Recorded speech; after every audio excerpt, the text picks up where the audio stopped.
May mga nagtatanong po, ano daw po ba ang height ng coil ng speaker na gagamitin sa pagre-rewind?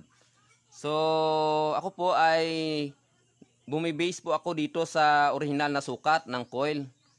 Bali, hindi ko po sinisira sa pagtanggal nitong coil itong original kasi dito po tayo mag-base sa pagre-rewind ng replacement para dito. So, ang ginagawa ko po gaya nito, natanggal na po natin ang coil. Sinusukat ko po itong original na coil.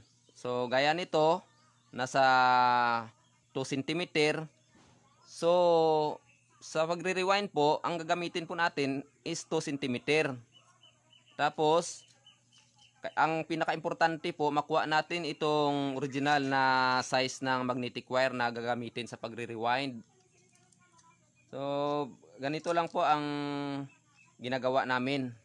Kailangan the same na sizes ng magnetic wire at saka the same na height ng winding ang gagamitin para makuha natin ang tamang impedance nitong i-rewind natin. Makuha natin ang tamang resistance nito na sa ng original na coil.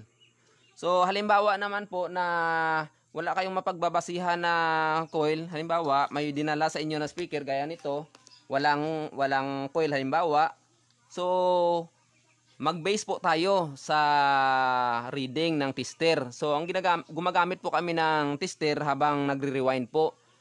Sa mga video natin sa susunod, ipapakita ko po sa inyo kung paano kukuha ng paano sumukat ng tamang resistance ng re-rewind natin.